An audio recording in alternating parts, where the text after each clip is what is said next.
আচ্ছা, লাস্ট ক্লাসে আমাদের ড্রাগ ডিস্ট্রিবিউশন পড়িয়েছিলাম।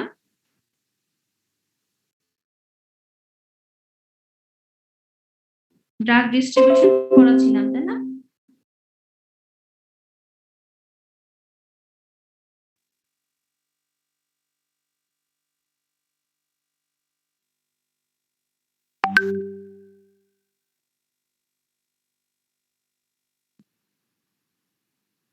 ড্রাগ ডিস্ট্রিবিউশন কি? What is drug distribution?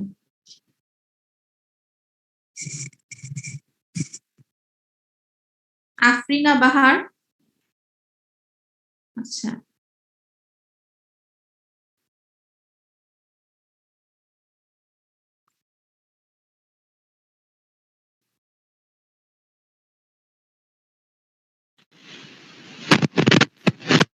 তো ড্রাগ ডিস্ট্রিবিউশন বলতে কি বোঝো? একজন বলো। তাসফিয়া মাহমুদ বলো। তাসফিয়া আছো না? তাসফিয়া মাহমুদ।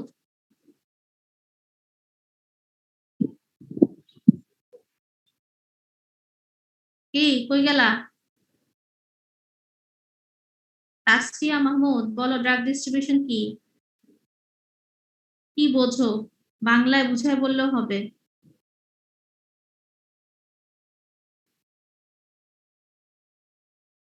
সব mute.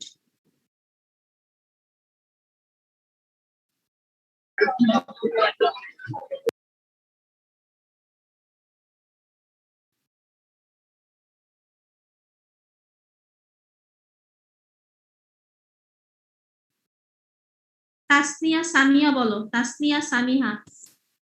Role 83। What is drug distribution?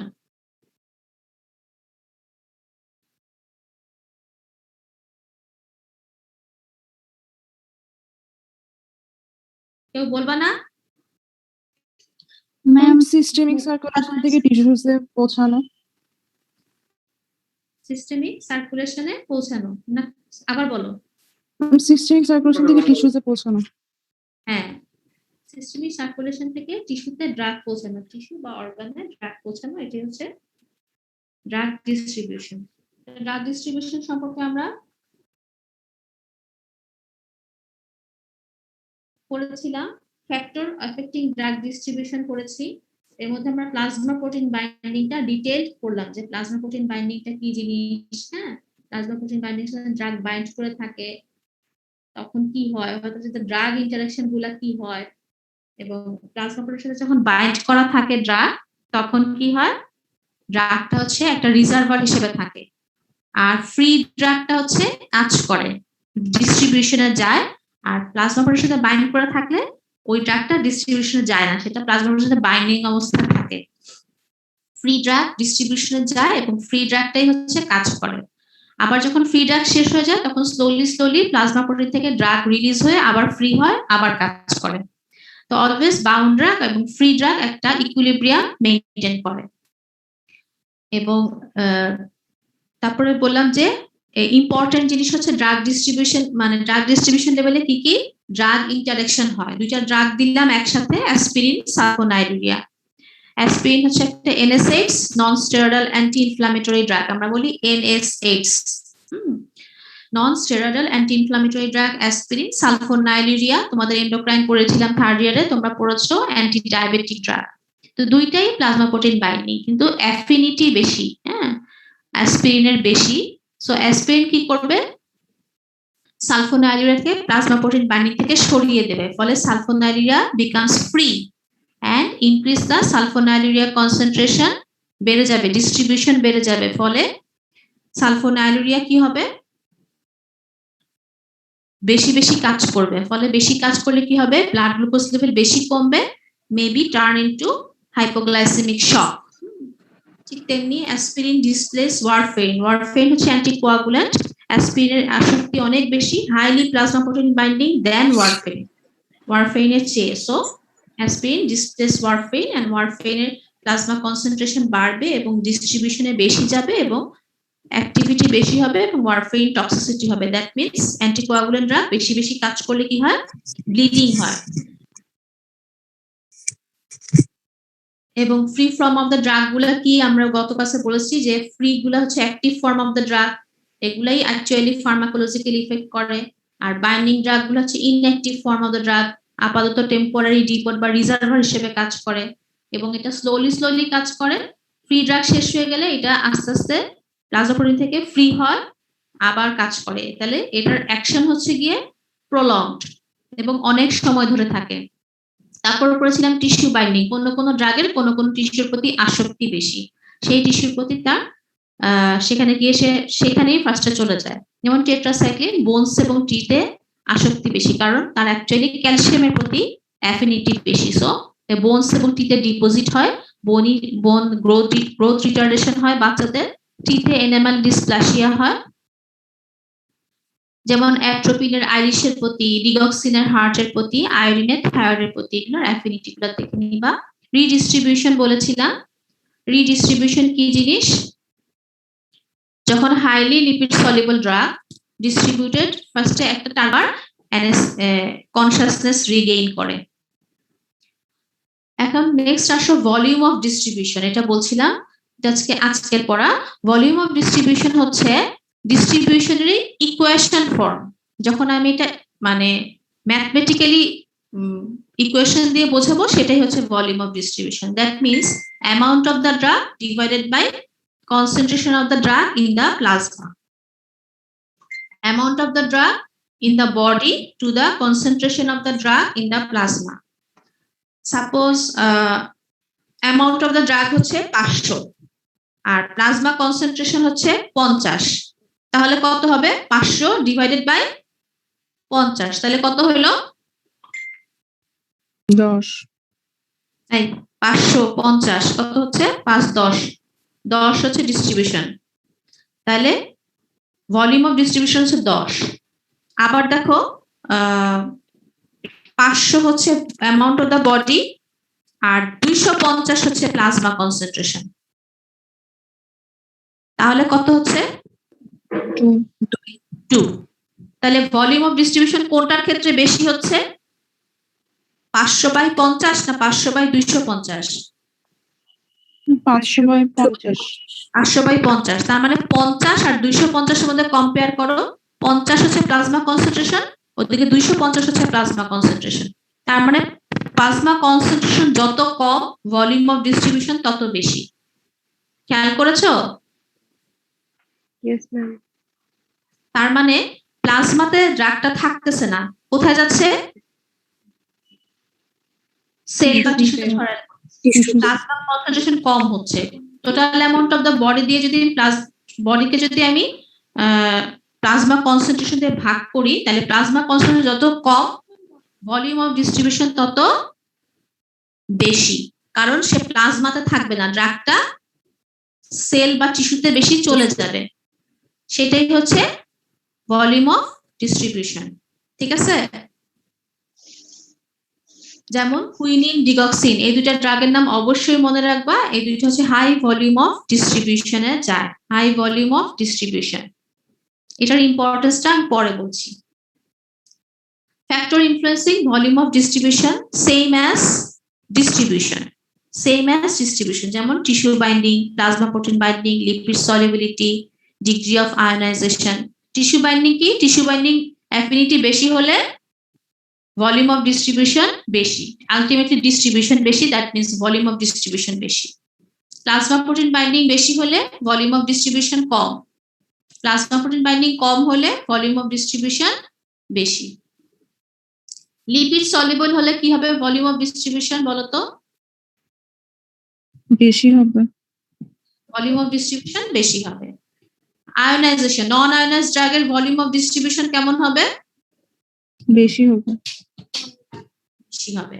Pathological condition, pathological কন্ডিশনে যেমন যদি লিভার ডিজিজ হয়, CRF, kidney disease, heart disease, liver disease, সেক্ষেত্রে ভলিউম অফ ডিস্ট্রিবিউশন কিন্তু অল্টার হয়ে যাবে, হ্যাঁ, চেঞ্জ হয়ে যাবে।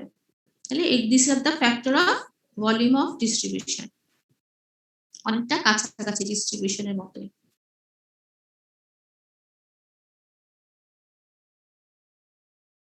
নেক্সট আসো ভেরি ভেরি ইম্পর্টেন্ট একটা টপিক, সেটা হচ্ছে plasma half life. Plasma half life খুব ইম্পর্টেন্ট পরীক্ষার জন্য, বিশেষ করে প্লাজমা হাফ লাইফটা হচ্ছে পরীক্ষাতে আমরা খুব ধরি, যখন কেউ কিছু পারতেছে না আমরা definition of plasma half life. আমি তোমাদের বলেছি যে ফার্মাকোলজিতে ডেফিনেশন মুখস্থ করা লাগে না, কিন্তু কিছু কিছু ডেফিনেশন আমাদের লাগে, যেমন ড্রাগের ডেফিনেশন এটা লাগবে হুবহু, প্লাজমা হাফ লাইফের ডেফিনেশন এটা লাগবে হুবহু। ইট ইজ দ্য টাইম, এটা হচ্ছে টাইম, হাফ লাইফ তার মানে হচ্ছে টাইম।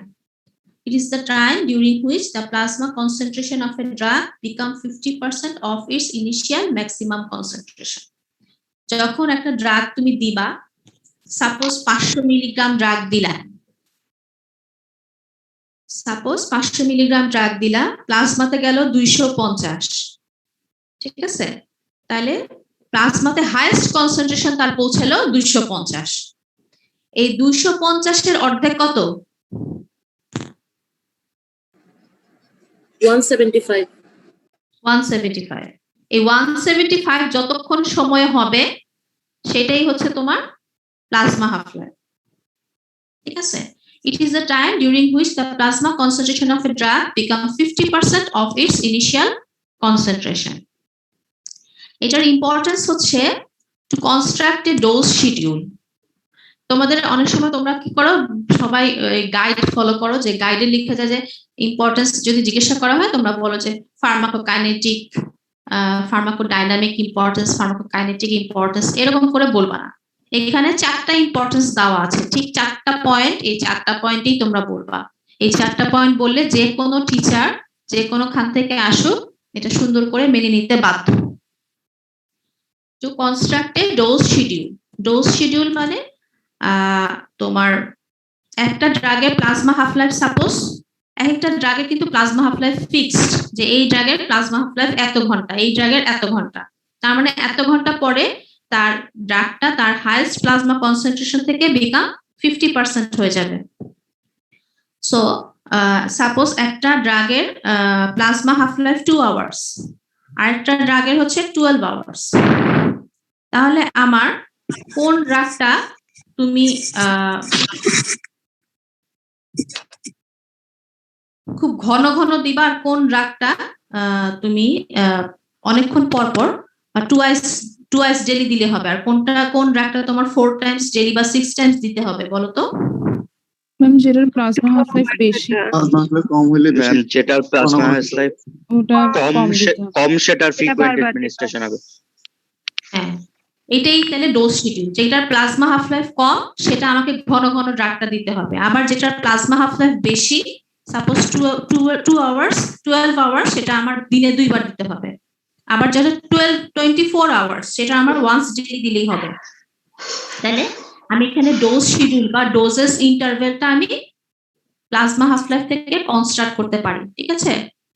নেক্সট আসো যে to know the time during which a drug become steady state, আমরা জানতে পারি যে কত সময়ে ড্রাগটা স্টেডি স্টেট কনসেন্ট্রেশনে আসলো, এবং আমরা জানতে পারি একটা ড্রাগ 3 নাম্বার পয়েন্ট হচ্ছে কত সময় ড্রাগটা বডি থেকে কমপ্লিট এলিমিনেট হয়ে গেল, এবং two handle a case of overdose. এই প্রতিটা পয়েন্ট কিন্তু তোমাদের আলাদা আলাদা করে জিজ্ঞেস করবে, বুঝছো কি বুঝছো, ডোজেস শিডিউল বলতে কি বুঝছো, তখন তুমি এটা বলবা যে একটা ড্রাগের 2 আওয়ার্স, একটা ড্রাগের 12 আওয়ার্স, যেটা 2 আওয়ার্স সেটা আমি ঘন ঘন দিব ড্রাগটা, আর যেটা 12 আওয়ার্স সেটা আমার ফ্রিকোয়েন্সি অফ ডোজিংটা কম হবে। তারপর বলছে to know the time during which a drug become remain steady state, কয়টা আমি জানতে পারবো যে কত সময়ে ড্রাগটা স্টেডি স্টেট কনসেন্ট্রেশনে আসবে। স্টেডি স্টেট কি জিনিস আমি বলছি, এটা জেনে রাখো যে 4 থেকে 5টা হাফ লাইফ পরে একটা ড্রাগ স্টেডি স্টেট কনসেন্ট্রেশনে আসে, 4 থেকে 5টা হাফ লাইফ পরে একটা ড্রাগ স্টেডি স্টেট কনসেন্ট্রেশনে আসে। সাপোজ একটা ড্রাগের হাফ লাইফ 2 আওয়ার্স, তাহলে স্টেডি স্টেট কনসেন্ট্রেশন আসবে কত ঘন্টা পরে?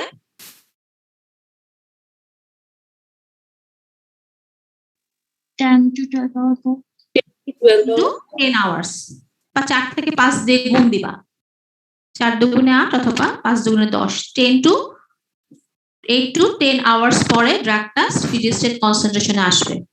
ঠিক একই সময় 4 থেকে 5টা হাফ লাইফ পরেই ড্রাগটা বডি থেকে কমপ্লিট এলিমিনেট হয়ে যায়, তার মানে সেম, যে ড্রাগের প্লাজমা হাফ লাইফ 2 আওয়ার্স সে 8 to 10 আওয়ার্স পরে বডি থেকে কমপ্লিট এলিমিনেট হয়ে যাবে।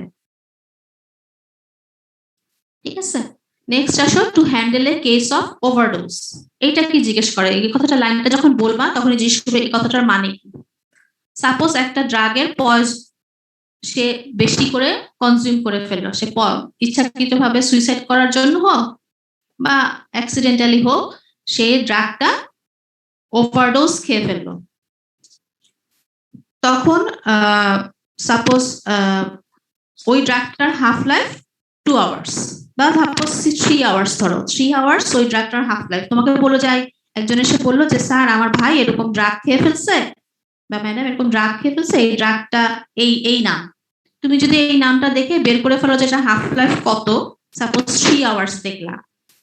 এখন তোমার কাছে পেশেন্ট নিয়ে আসলো 20 ঘন্টা পরে বা 18 ঘন্টা পরে, তখন কি তুমি অ্যান্টিডট বা স্টমাক ওয়াশ দিবা কিনা? না না ম্যাম দিতে হবে না, কারণ এলিমিনেট হয়ে গেছে। হ্যাঁ, তার মানে 3 5 15 ঘন্টা পর্যন্ত ড্রাগটা তার বডিতে ছিল, 18 ঘন্টা পার হয়েছে, তার মানে কি বডি থেকে সে কমপ্লিট এলিমিনেট হয়ে গেছে। সো আমার এই ক্ষেত্রে অ্যান্টিডট বা স্টমাক ওয়াশ এইগুলা করার দরকার নাই, ড্রাগটা বের করার দরকার নেই। তখন আমার ম্যানেজমেন্ট হবে সিমটোমেটিক ম্যানেজমেন্ট হচ্ছে, হয়তো ড্রাগের কারণে বমি হচ্ছে, বমির ওষুধ দাও, ড্রাগের কারণে ইয়ে হচ্ছে, ড্রাউজি হচ্ছে, হ্যাঁ অন্য কোনো ট্রিটমেন্ট গুলো দাও, জ্বর আসছে জ্বরের ওষুধ দাও, সিমটোমেটিক ট্রিটমেন্ট হবে। এক্ষেত্রে আমি ড্রাগটা বাইর করার কোনো চেষ্টা করে কোনো লাভ নেই, কারণ ড্রাগ বডিতে আর নাই, বের হয়ে গেছে বডি থেকে। তো সেটাই এটা জিজ্ঞেস করে two handle a case of overdose. তাহলে এই 4টা পয়েন্ট গেল, very very important. What is plasma half life, importance of plasma half life. বললাম যে 4 থেকে 5টা হাফ লাইফ লাগে এলিমিনেশনের জন্য, 4 থেকে 5টা হাফ লাইফ লাগে স্টেডি স্টেট কনসেন্ট্রেশনে আসার জন্য, এবং এই ইকুয়েশনটা লাগবে 0.7 into volume of distribution divided by clearance. এটা অসপিতে অঙ্ক আসে, আমাদের ভলিউম অফ ডিস্ট্রিবিউশন ক্লিয়ারেন্স দেওয়া থাকবে, হাফ লাইফ কত বের করতে হবে, অসপিতে আসে।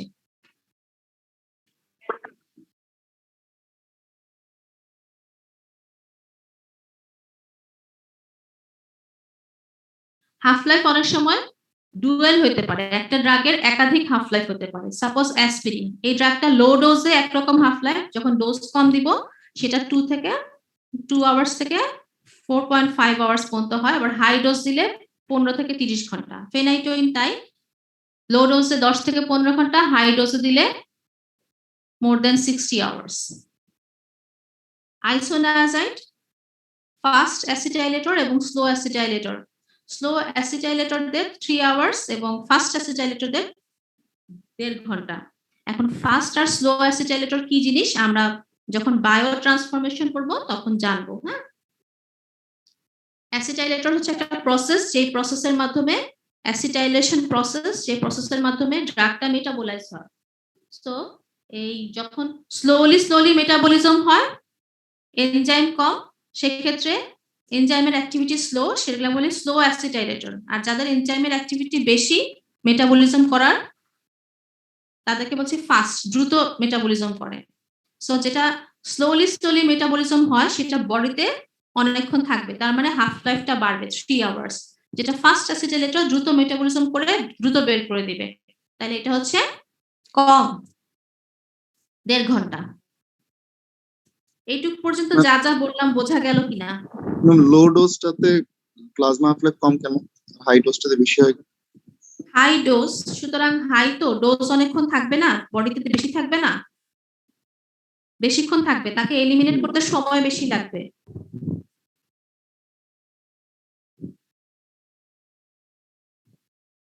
এটা সব ক্ষেত্রে হয় না, এই যে একটু এক্সেপশনটাই তোমাদের মনে রাখতে বলতেছি, drugs with dual plasma half life. ঠিক আছে, ঠিক আছে।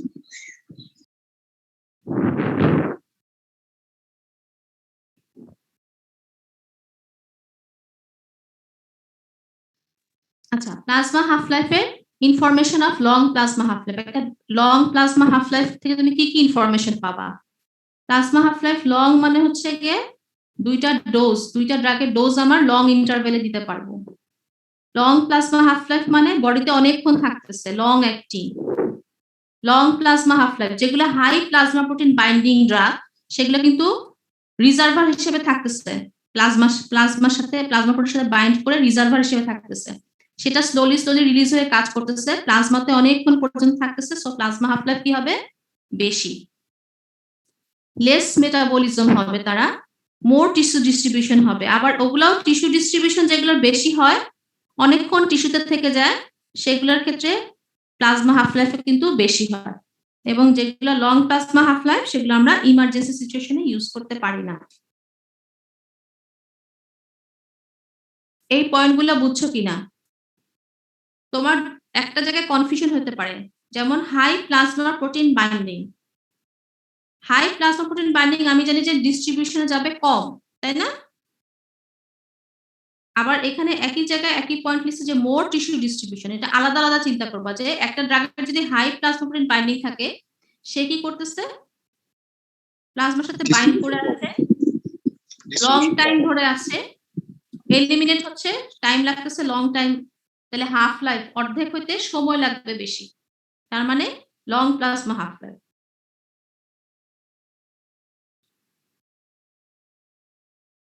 This is important, very very important.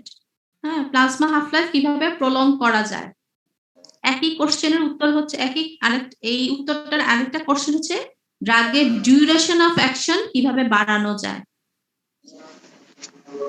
আমাদের এটা রিটেনে আসে, কিভাবে প্লাজমা হাফ লাইফ বাড়ানো যায় একটা ড্রাগের, অথবা একটা ড্রাগের ডিউরেশন অফ অ্যাকশন কিভাবে বাড়ানো যায়। যেই ড্রাগের লং প্লাজমা হাফ লাইফ সেই ড্রাগের ডিউরেশন অফ অ্যাকশন বেশি, বোঝা গেল? বড় হাফ লাইফ সাইডে ড্রাগ মোর টিস্যু ডিস্ট্রিবিউশনটা একটু বুঝিনি আগের স্লাইড।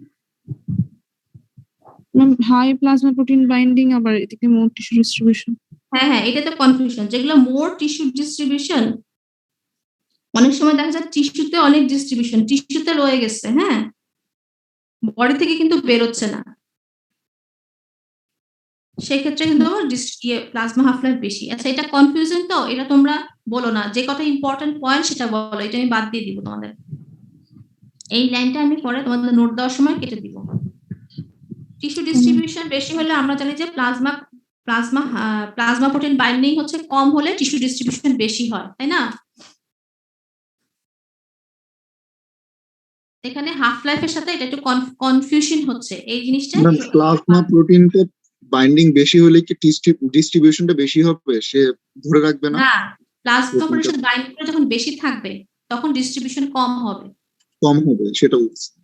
হ্যাঁ, তখন তো মোর টিস্যু ডিস্ট্রিবিউশনটা হবে না। হ্যাঁ, এই জন্যই তো বলছি এই লাইনটা আমি তোমাদের নোট দিব যখন এই লাইনটা কেটে দিব, এটা আমার একটু কনফিউজিং লাইন, এটা সম্ভবত ভুল, মানে কোথা থেকে ভুল তুলছি, এটা একটু কনফিউজিং লাইনটা বলো না, ঠিক আছে?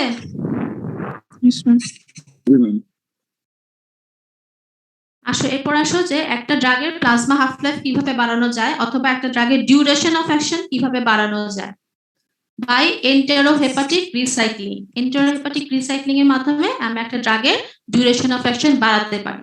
এন্টেরোহেপাটিক রিসাইক্লিং মাথায় নিয়ে রাখো, এটা আমি পরে বুঝাই দিচ্ছি, ভেরি ভেরি ইম্পর্টেন্ট। এন্টেরোহেপাটিক রিসাইক্লিং এটা আমরা বায়ো ট্রান্সফরমেশন চ্যাপ্টারে পড়ব। তারপর হচ্ছে inhibit the excretion of the drug. এখন আমি দুইটা ড্রাগ দিলাম, সাপোজ পেনিসিলিন এবং প্রোবেনেসিড, দুইটা ড্রাগ দেওয়া হলো। এখন তোমার ড্রাগ দুইটা কাজ বডি থেকে বের হবে কোন দিক দিয়ে বের হয়? দুইটা ওয়ে আছে, একটা হচ্ছে গিয়ে টিউবুল দিয়ে সরাসরি সিক্রেশন হয়ে যায়, টিউবুলের ভিতরে ঢুকে যায়, আরেকটা হচ্ছে গ্লোমারুলার ফিল্ট্রেশনের মাধ্যমে টিউবুলে ঢুকে, রেনাল টিউবুলে, আরেকটা হচ্ছে ডিরেক্টলি ব্লাড থেকে টিউবুলে সিক্রেশন হয়, ঠিক আছে? তো পেনিসিলিন এবং প্রোবেনেসিড যখন টিউবুলে ঢুকবে তো টিউবুল দিয়ে সে বের হয়ে যাবে ইউরিনের মাধ্যমে। এখন টিউবুলে ঢোকার জন্য একটা দরজা আছে, বলতে পারো যে একটা কি বলে এটাকে, ট্রান্সপোর্টার আছে, ট্রান্সপোর্টার বা ট্রান্সপোর্ট প্রোটিন, বা আমি বলি সোজা বাংলা, মানে সোজা ভাবে বলতে গেলে দরজা আছে, যে ওই দরজা দিয়ে সে টিউবুল দিয়ে ঢুকে টিউবুল থেকে সে ইউরিনের মাধ্যমে বের হয়ে যায়। পেনিসিলিন এবং প্রোবিনেসিড এই দুইটাই কিন্তু সেম ট্রান্সপোর্ট বা সেম দরজা ইউজ করে বডি থেকে বের হওয়ার জন্য। যখন আমি পেনিসিলিনের অ্যাকশন বাড়াতে চাই তখন আমি কি করব, প্রোবিনেসিড অ্যাড করব। প্রোবিনেসিড তখন কি করবে, দুইটা দরজার দুইটাই কিন্তু একই দরজা দিয়ে বের হয়, কিন্তু দরজার প্রতি আসক্তি বেশি বা শক্তি বেশি হচ্ছে প্রোবিনেসিডের। সে করবে কি, ওই দরজা, ধরো প্রোবিনেসিড মানুষ, পেনিসিলিনও মানুষ, প্রোবিনেসিড ধরো দিলাম, পেনিসিলিন দিলাম, প্রোবিনেসিড মানুষের পরিমাণ 20 জন, পেনিসিলিনের 5 জন। তো 20 জন তখন দরজা দিয়ে বের হয়, ওই 5 জন কি বের হওয়ার সুযোগ পাবে? 20 জন একই গ্রুপের মানুষ দরজা দিয়ে বের হচ্ছে, 5 জন বের হওয়ার সুযোগ পাবে? না ম্যাম। পাবে না। সে কি করবে, ঘরের মধ্যে থেকে যাবে, সে বেরোতে পারতেছে না। সেম মেকানিজমটাই এখানে কাজ করে, ফলে সে ঘরের মধ্যে থেকে গেলে বডিতে থেকে যাবে। বডিতে থেকে যাওয়া মানে কি, তার প্লাজমা হাফ লাইফ বেড়ে গেল, বডিতে তার থেকে যাওয়া হচ্ছে, সে বেরোতে পারতেছে না, ব্লাড থেকে বেরোতে পারতেছে না, টিউবওয়েলে ঢুকতে পারতেছে না, কারণ টিউবওয়েল দিয়ে যে দরজা দিয়ে তার বের হয়ে টিউবওয়েলে যাওয়ার কথা, সেই দরজা দিয়ে প্রোবিনেসিড বেরোচ্ছে। বোঝা গেল? ম্যাম আবার বলবো? ম্যাম একটু ম্যাম, তার মানে কি ম্যাম প্রোবিনেসিডটা দিয়ে আমি পেনিসিলিনের এক্সক্রিশনটা বন্ধ করব, এটাই কি বোঝায়? হ্যাঁ হ্যাঁ, প্রোবিনেসিড হচ্ছে একটা গাউটের ড্রাগ, আমরা ট্রিট করি ইউজুয়ালি গাউট বা হাইপার ইউরেসেমিয়াতে। তো অনেক সময় আমরা পেনিসিলিনের অ্যাকশন বাড়ানোর জন্য প্রোবিনেসিড, যদি ধরো প্রোবিনেসিড অ্যাড করা যায়, প্রোবিনেসিডও দিলা, পেনিসিলিনও দিলা, তখন সেই ক্ষেত্রে পেনিসিলিনের হাফ লাইফ কি হয়ে যাবে, বেড়ে যাবে। এখন দেখা গেল যে পেনিসিলিনের, একটা পেশেন্ট পেনিসিলিন গাউটের সমস্যা, কোনো একটা সমস্যা আছে সাথে, তো প্রোবিনেসিড সে খাচ্ছে, কিন্তু তাকে আবার পেনিসিলিন দেওয়া হচ্ছে, তাহলে সেক্ষেত্রে আমার পেনিসিলিনের ডোজ কি করতে হবে বলতো? পেনিসিলিনের ডোজ কমা দিতে হবে। কমায় দিতে হবে, হ্যাঁ, কারণ সে প্লাজমা হাফ লাইফ তার বেড়ে যাচ্ছে। অথবা আমি চাচ্ছি পেনিসিলিনের অ্যাকশনটা বাড়ায় দেওয়ার জন্য, তাহলে আমি সেক্ষেত্রে প্রোবিনেসিড অ্যাড করতে পারতেছি। ঠিক আছে, তাহলে by inhibit the excretion of the drug, penicillin এবং প্রোবিনেসিড দুইটা দিলাম। পেনিসিলিন এবং probenecid same transport protein use করে for their excretion, but probenecid হচ্ছে high affinity, so probenecid excrete হয়, পেনিসিলিন এক্সক্রিট হতে পারে না, বডিতে থেকে যায়, প্লাজমা হাফ লাইফ বাড়ে। আবার অনেক সময় আমরা স্ট্রাকচার চেঞ্জ করেও ড্রাগের অ্যাকশন বাড়াতে পারি। সাপোজ পেনিসিলিনের ক্ষেত্রেই ধরো, ফার্স্ট পেনিসিলিন হচ্ছে বেনজাইল পেনিসিলিন, প্রথম যে পেনিসিলিনটা আবিষ্কার হয় তখন ছিল বেনজাইল পেনিসিলিন, এটার হাফ লাইফ মাত্র 1.5 ঘন্টা। বেনজাইল পেনিসিলিন বা ন্যাচারাল পেনিসিলিন, এই বেনজাইল পেনিসিলিনটা আর রেডিকেলে, মানে স্ট্রাকচারটা এরকম, এটার একটা শাখা প্রশাখা আছে, তো একটা শাখা হচ্ছে আর, ওই আর রেডিকেলে আমি যদি প্রোকেইন অ্যাড করে দেই, প্রোকেইন হচ্ছে একটা লোকাল অ্যানেস্থেটিক, তখনই কিন্তু দেখা যাবে যে বেনজাইল পেনিসিলিন আর বেনজাইল পেনিসিলিন থাকে না, নাম হয়ে যায় প্রোকেইন পেনিসিলিন, তখন ওইটা হাফ লাইফ হয়ে যায় 12 আওয়ার্স। আবার ধরো ওই প্রোকেইন বাদ দিয়ে সরায় আমি ওখানে বেনজাথিন অ্যাড করে দিলাম, বেনজাথিন অ্যাড করে দিলে ওই পেনিসিলিনটার নাম হয়ে যায় benzathine penicillin, and benzathine penicillin is the longest acting penicillin. এটার হাফ লাইফ কত জানো? 21 দিন, 21 ডেজ। তাহলে স্ট্রাকচার চেঞ্জ করে আমরা হাফ লাইফ বাড়াতে পারি ড্রাগের। এটার এক্সাম্পল হচ্ছে বেনজাইল পেনিসিলিন। বেনজাইল পেনিসিলিনের স্ট্রাকচারে একটা আর রেডিকেল আছে, ওইখানে আমি যদি ওই আর রেডিকেলের মধ্যে আমি যদি প্রোকেইন অ্যাড করে দেই, তখন তার হাফ লাইফ হয়ে যায় 12 আওয়ার্স, নাম হয় প্রোকেইন পেনিসিলিন। আমি যদি বেনজাথিন অ্যাড করি, নাম হয়ে যায় বেনজাথিন পেনিসিলিন, হাফ লাইফ হয়ে যায় 21 দিন। তোমরা পড়বা যে এই রিউমেটিক ফিভারে কারো হয়েছে, তোমাদের ক্লাসে কারো রিউমেটিক ফিভার ছিল, 21 দিন পর পর একটা ইনজেকশন দেওয়া লাগে, সেটাই হচ্ছে benzathine penicillin. Rheumatic fever treatment এবং প্রোফাইলেক্সিস এর জন্য 21 দিন পর পর এই ড্রাগটা নেওয়া লাগে, কারণ তার হাফ লাইফ হচ্ছে 21 দিন। বেনজাথিন পেনিসিলিন তোমাদের পরীক্ষার সময় অ্যান্টিবায়োটিক চ্যাপ্টারে জিজ্ঞেস করা হয় সবচেয়ে লংগেস্ট অ্যাক্টিং পেনিসিলিনটার নাম বলো, তখন তোমরা বলবা বেনজাথিন পেনিসিলিন। ইউজ বলো, ট্রিটমেন্ট এবং প্রোফাইলেক্সিস অফ রিউমেটিক ফিভার। তারপর আসলে যে এমন সময় প্লাজমা প্রোটিন বাইন্ডিং যদি কোনো কারণে বাড়ায় দিতে পারি ড্রাগে, তাহলেও তার হাফ লাইফ বাড়বে, তাই না? Plasma protein binding high plasma protein binding ড্রাগের হাফ লাইফ বেশি, তাহলে আমি প্লাজমা প্রোটিন বাইন্ডিং যদি বাড়ায় দিতে পারি কোনোভাবে তাহলেও ড্রাগের হাফ লাইফ বাড়বে।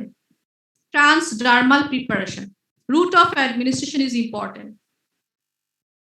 যেমন ট্রান্সডার্মাল প্রিপারেশন, হ্যাঁ এটা হচ্ছে গিয়ে ট্রান্সডার্মালি প্যাচের মতো থাকে, প্যাচ বলি আমরা, স্কিনের মধ্যে লাগানো থাকে, স্লোলি স্লোলি ড্রাগটা রিলিজ হয়, স্লোলি স্লোলি কাজ করে, অনেকদিন ধরে কাজ করে, ফলে প্লাজমা হাফ লাইফ এটার বেশি।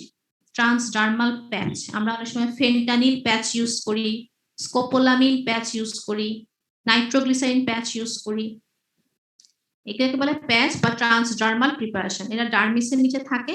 যেমন তোমার নরপ্ল্যান্ট তোমরা পড়ছো না? এটা কোথায় দেয়?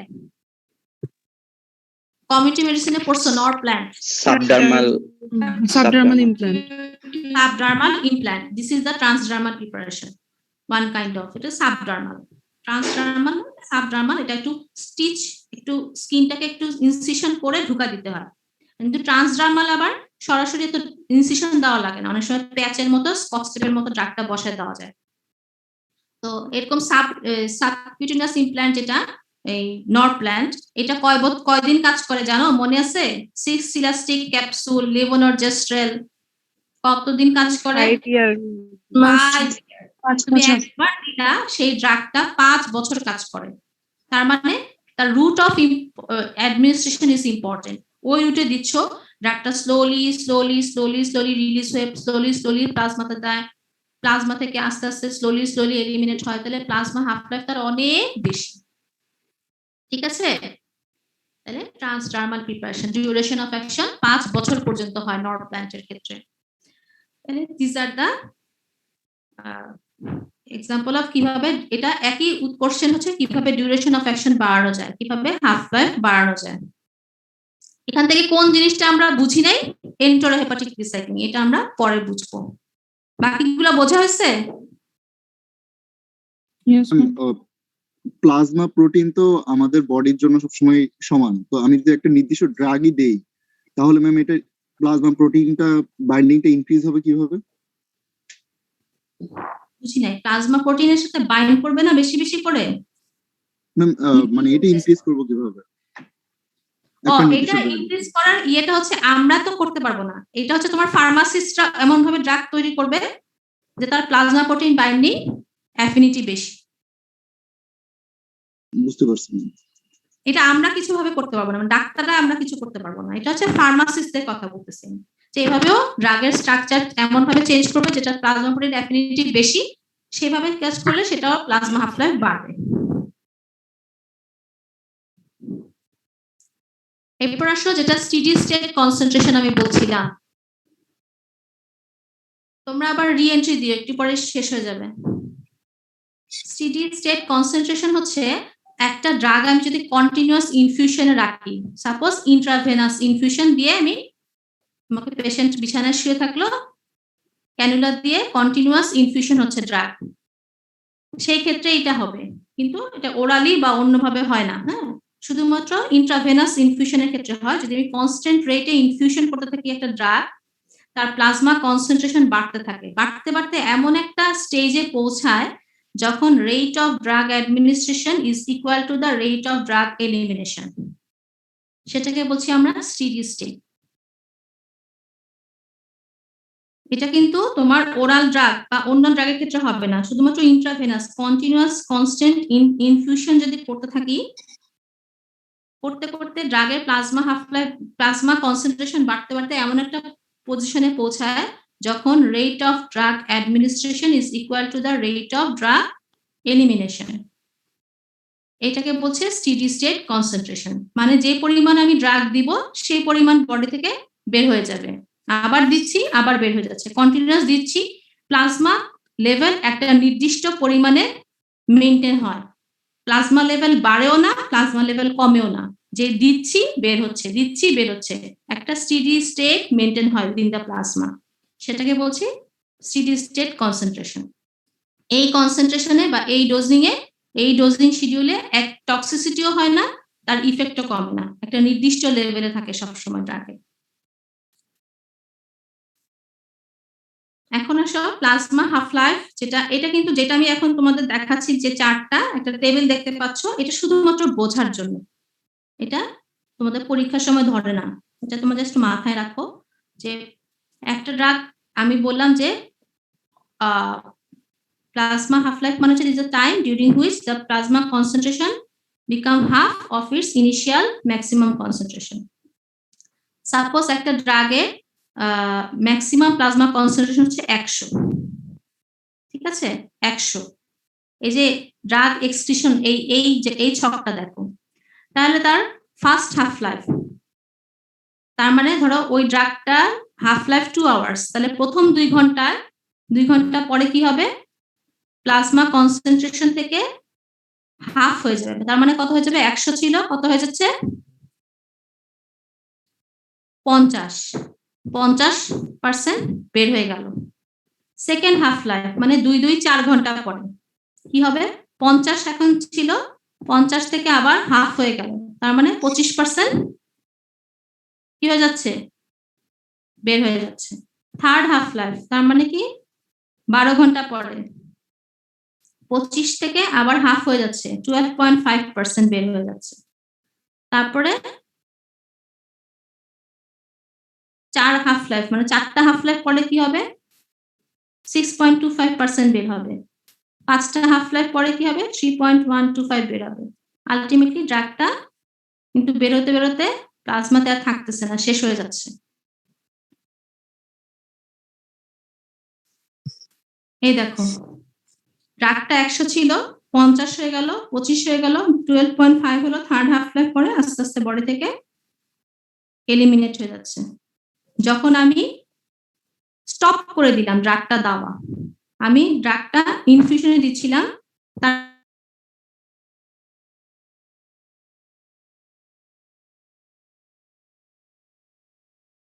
কোন পর্যায়ে বন্ধ করলাম, যখন সে তার হাইয়েস্ট কনসেন্ট্রেশন প্লাজমাতে পৌঁছালো, সাপোজ 100 তার হাইয়েস্ট কনসেন্ট্রেশন, তখন কি হবে, আমি ড্রাগ দেওয়া বন্ধ করে দিচ্ছি।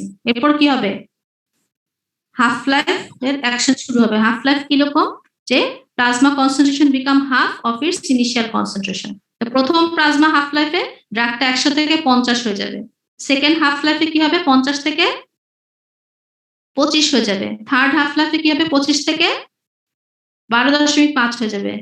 ম্যাম স্লাইড দেখা যাচ্ছে না। স্লাইড নাই ম্যাম, স্লাইড দেখা যাচ্ছে না।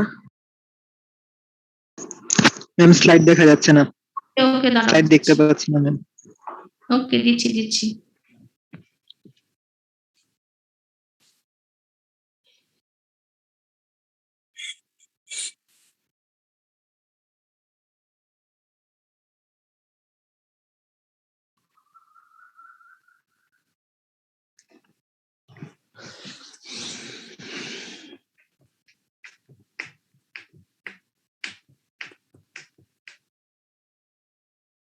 দেখা যাচ্ছে এখন? জি ম্যাম দেখা যাচ্ছে। আচ্ছা, তাহলে প্রথম জি ম্যাম হাইয়েস্ট দেখা যাচ্ছে। কনসেন্ট্রেশন হচ্ছে 100, তাহলে ফার্স্ট হাফ লাইফে বিকাম হাফ, তার মানে 50। সেকেন্ড হাফ লাইফে তার হাফ বিকাম 25, তার থার্ড হাফ লাইফে তার অর্ধেক 12.5, ফোর্থ হাফ লাইফে 6.25 তার হাফ, থার্ড হাফ লাইফে 3 পয়েন্ট সামথিং। তাহলে এরকম করতে করতে ড্রাগটা কিন্তু বডি থেকে কমপ্লিট এলিমিনেট হয়ে যাচ্ছে। তাহলে কয়টা এলিমিনেট হতে, তাহলে কয়টা হাফ লাইফ লাগতেছে, 4টা বা 5টা হাফ লাইফে সে বডি থেকে কমপ্লিট এলিমিনেট হয়ে যাচ্ছে। যখন দেখো 100 ছিল, কমতে কমতে হাফ হইতে হইতে সে বের হয়ে যাচ্ছে বডি থেকে। এখন সাপোজ তুমি ইনফিউশনে রাখছো, প্লাজমাতে তার কি অবস্থা, এটা তো বের হয়ে যাচ্ছে প্লাজমা থেকে, যখন তুমি ড্রাগটা স্টপ করে দিচ্ছ, দাও আর দিচ্ছ না ইনফিউশনে, 100 হলো, তারপর হাফ লাইফ করে করে বের হয়ে যাচ্ছে। আবার ধরো তুমি ড্রাগটা কন্টিনিউয়াস দিচ্ছ, ইনফিউশনের মাধ্যমে মানে দিচ্ছ কন্টিনিউয়াস, তখন কি হবে দেখো,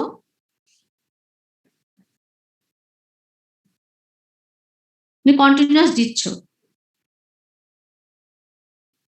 তখন কি হবে, প্লাজমা বের হয়ে গেল, প্রথম হাফ লাইফে 50% ড্রাগ কিন্তু বের হয়ে গেছিল, ঠিক আছে। প্রথম হাফ লাইফে 100 হয়ে 50% ড্রাগ কি হয়েছিল?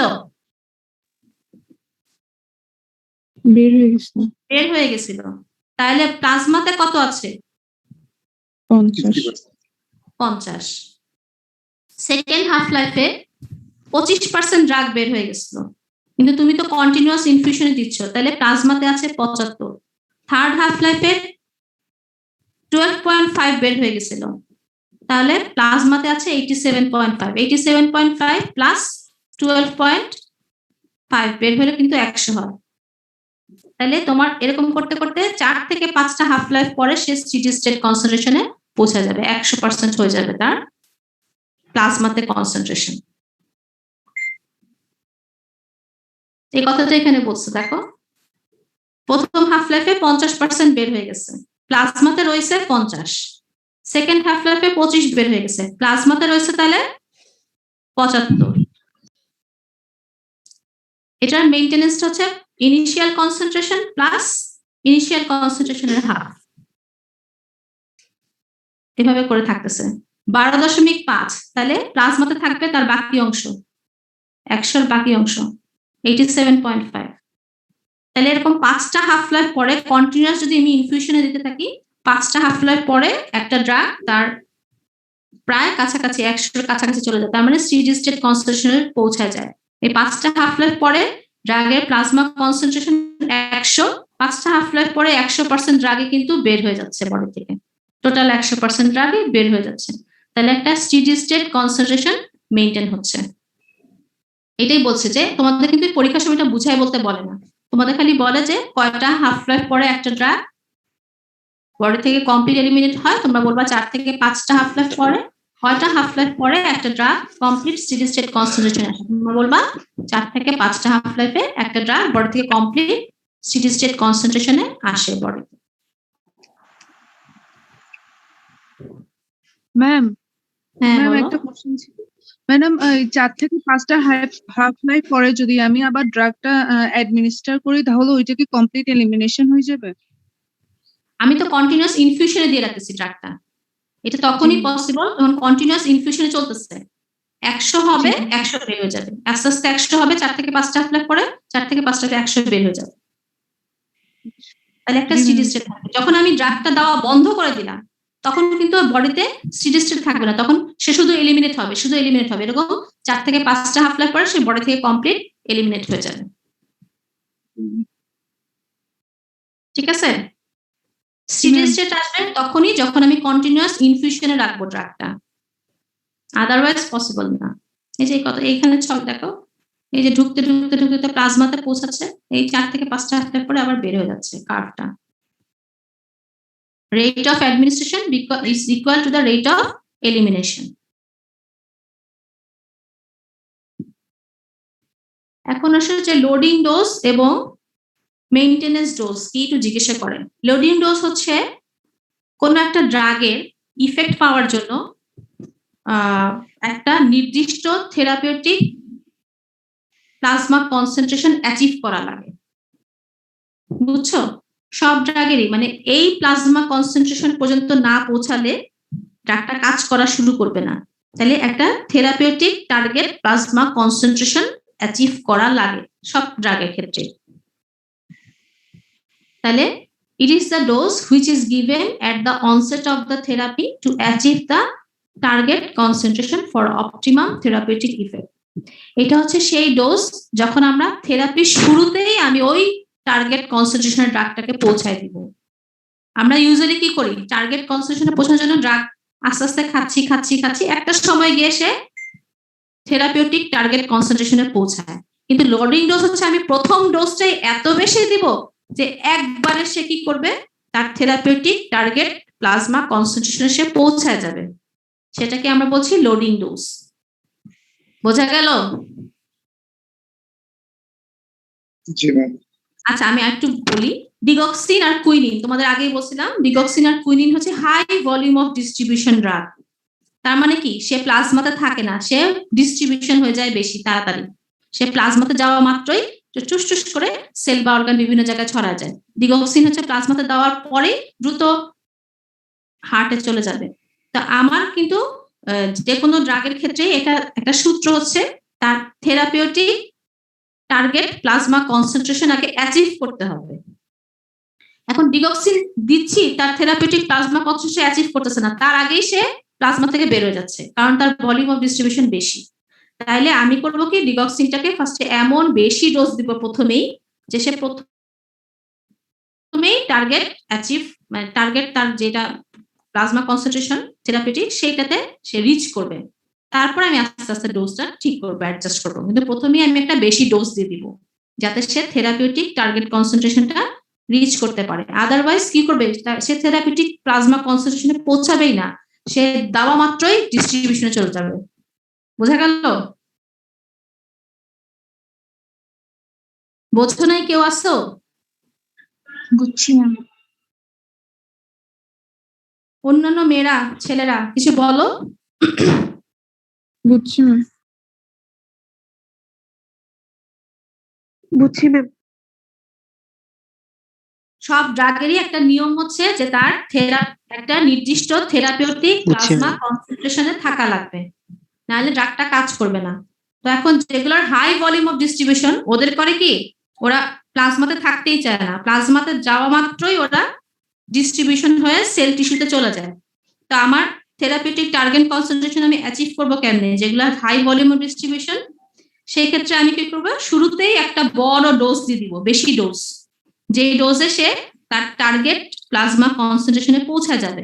তারপর ড্রাগটা কাজ শুরু করবে, তারপরে আমার আর চিন্তা নাই, তারপর আমি আস্তে আস্তে নর্মাল ডোজে চলে আসবো। কিন্তু প্রথমেই আমি শুরুতেই একটা বেশি ডোজ দিয়ে দিলাম।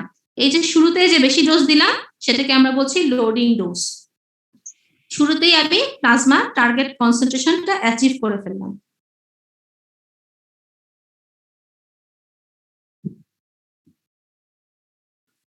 মেইনটেনেন্স ডোজ হচ্ছে তোমার স্টেডি স্টেট মেনটেন করে এরকম একটা ডোজ, বডিতে স্টেডি স্টেট মেনটেন করে এরকম একটা ডোজ।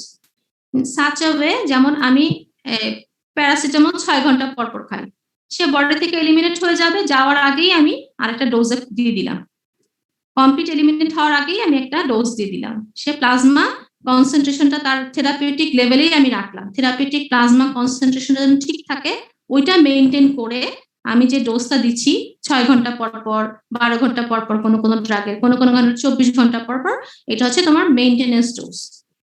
আমরা ইউজুয়ালি ম্যাক্সিমাম ড্রাগে মেইনটেনেন্স ডোজ ইউজ করি, কিন্তু কোন কোন ক্ষেত্রে আমরা লোডিং ডোজ ইউজ করি, যেগুলোর high volume of distribution, suppose digoxin, quinine, voriconazole, এগুলোর হাই ভলিউম অফ ডিস্ট্রিবিউশন, এরা target concentration plasma concentration reach করতে পারে না, তার আগেই ওরা ডিস্ট্রিবিউশনে চলে যায়। সো এই ক্ষেত্রে আমরা একটা বেশি ডোজ প্রথমে দিয়ে দিই, this is called loading dose. এটা তোমাদেরকে পরীক্ষার সময় জাস্ট বুঝায় বলতে পারবো, আর কিছু না, মুখস্থ বলার দরকার নেই। মেইনটেনেন্স ডোজ হচ্ছে আমাদের নরমালি যে ডোজটা দেই 6 ঘন্টা পর পর, 8 ঘন্টা পর পর। Drugs are administer such a way to maintain a steady state of drug in the body. বডিতে একটা স্টেডি স্টেটও থাকবে, যে একটা ড্রাগ দিলাম, ওই ড্রাগ ওইটা এলিমিনেট হয়ে আবার আরেকটা ড্রাগ রিপ্লেস হইলো। Drug is given in each dose to replace the drug eliminated since the preceding dose. এটাই হচ্ছে মেইনটেনেন্স ডোজ। ম্যাম এটাও কি ইনফিউশন হয় মেইনটেনেন্স ডোজটা? ইনফিউশনের ক্ষেত্রে না, ট্যাবলেটের ক্ষেত্রে এটা হবে। এটা নিয়ে স্টেডি স্টেট কনসেন্ট্রেশন বলি নাই, steady state of the drug in the body বলছি। তাহলে এটা হচ্ছে তোমার যে কোনো ক্ষেত্রে, এটা হতে পারে তোমার ইন্ট্রাভেনাস, যে কোনো হতে পারে এটা ট্যাবলেট, ক্যাপসুল, যে কোনো ক্ষেত্রে, তাই না? আমরা যে ড্রাগটা দেই, ধরো জিম্যাক্স, ব্যাজিথ্রোমাইসিন, আমরা 24 ঘন্টায় একটা করে খাই, প্যারাসিটামল 6 ঘন্টা পর পর খাই, এগুলো হচ্ছে মেইনটেনেন্স ডোজ। সব ড্রাগে আমরা মেইনটেনেন্স ডোজ ইউজ করি, লোডিং ডোজ আমরা এক্সেপশনাল। কোন কোন ক্ষেত্রে তোমাকে জিজ্ঞেস করবে, ডিগক্সিন, কুইনিন, কেন? Because of high volume of distribution. ঠিক আছে? তাহলে আমার ডিস্ট্রিবিউশন শেষ হইলো।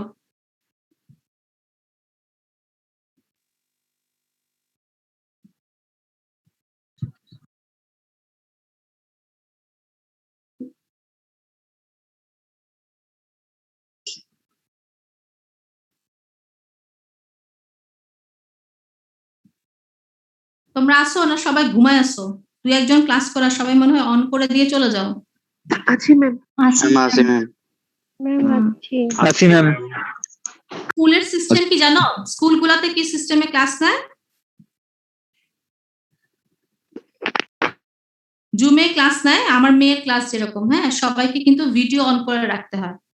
ভিডিও অন করে রাখতে হয় এবং ভিডিও দেখি যে একটু পর টিচাররা চেক করে যে ওরা সামনে আছে কিনা, কনসেন্ট্রেশন দিচ্ছে কিনা। তোমাদের ক্ষেত্রে আমি তো এটা করছি না, কারণ তোমরা যথেষ্ট ম্যাচিউর। তোমরা নিজেরা ফাঁকি দিলে নিজেরাই ফাঁকিতে পড়বা। আর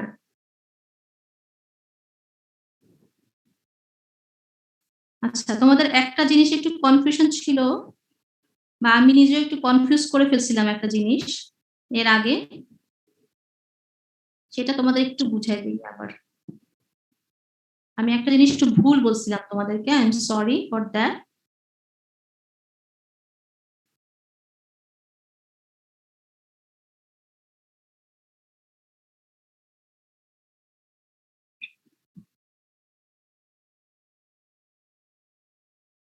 এই স্ক্রিনটা দেখা যাচ্ছে?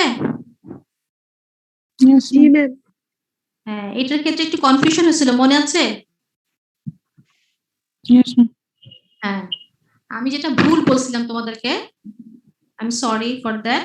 আমার ওই দিন একটু মেন্টালি ছিলাম, ওই যে পাজলড হয়ে গেছিলাম যে গুগল কাজ করতেছে না, মিটে ঢুকতে হচ্ছে। আচ্ছা, যাই হোক, pK of the drug is not the measurement of acidic না বেসিক। এটা মেজার করে না। পিকে হচ্ছে যে কোনো ড্রাগের জন্য ফিক্সড। পিকে হচ্ছে আয়োনাইজেশন কনস্ট্যান্ট। একটা ড্রাগের পিকে এক এক রকম, ঠিক আছে? এটা কিন্তু তুমি এই পিকে দিয়ে তুমি বুঝবে না, পিকে 5 এটা দিয়ে তুমি বুঝবে না ড্রাগটা অ্যাসিডিক না বেসিক। এখন সাপোজ একটা ড্রাগের পিকে 5, ড্রাগটা অ্যাসিডিক, প্রথম রোটা দেখো, আর পিএইচ হচ্ছে 3। ওই মিডিয়ামে, যে মিডিয়ামে দিলাম সেই মিডিয়ামে পিএইচ হচ্ছে 3, তাহলে 5 থেকে 3 বিয়োগ দিলে কত থাকে? 2। যখন পিএইচ মাইনাস পিকে 2 হয়, তখন একটা ফর্ম হবে নন আয়োনাইজড 99, আরেকটা ফর্ম হবে 99 হবে একটা ফর্ম, আর একটা ফর্ম হবে 1। এখন এটা অ্যাসিডিক ড্রাগ, মিডিয়া হচ্ছে অ্যাসিডিক, তাহলে অ্যাসিডিক ড্রাগ অ্যাসিডিক মিডিয়াতে কি হবে? নন আয়োনাইজড। তাহলে বেশি ফর্মটা হবে নন আয়োনাইজড, তাহলে 99% হবে নন আয়োনাইজড। সূত্র কোনটা ছিল? সূত্র হচ্ছে এটা, পিএইচ মাইনাস পিকে যদি 1 হয় তাহলে একটা ফর্ম 90%, একটা ফর্ম 10%। পিএইচ মাইনাস পিকে যদি 2 হয়, একটা ফর্ম 99, একটা ফর্ম 1।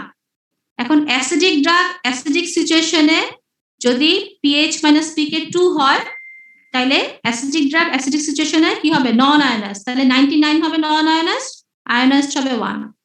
তাহলে কিন্তু আমি বলতে পারছি না কোন ড্রাগের ক্ষেত্রে কিন্তু 100% নন আয়োনাইজড বা 100% আয়োনাইজড হয় না, ঠিক আছে?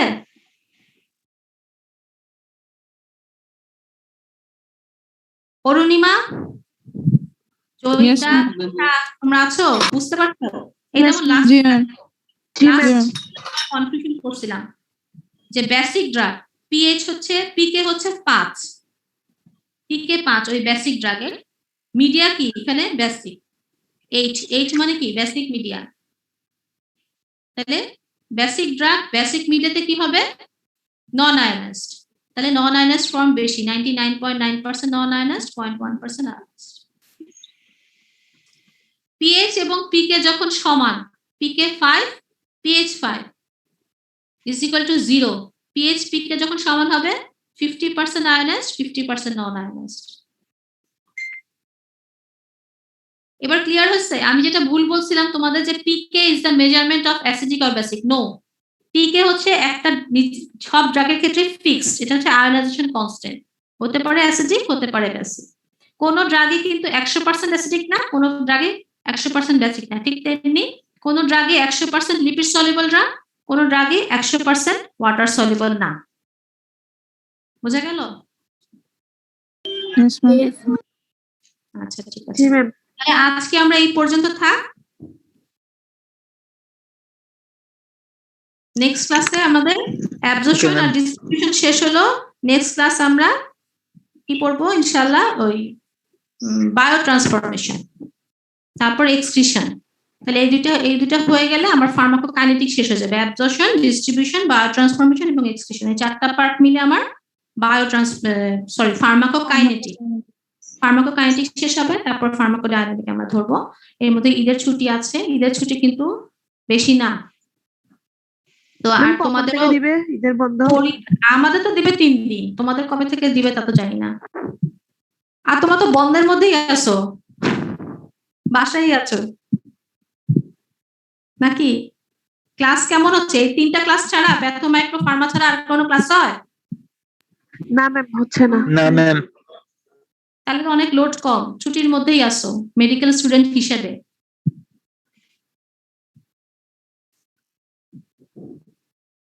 ঠিক আছে, তাহলে আল্লাহ হাফেজ, ভালো থেকো সবাই। আসসালামু আলাইকুম। আসসালামু আলাইকুম ম্যাম। আসসালামু আলাইকুম ম্যাম। আসসালামু আলাইকুম ম্যাম। আসসালামু আলাইকুম।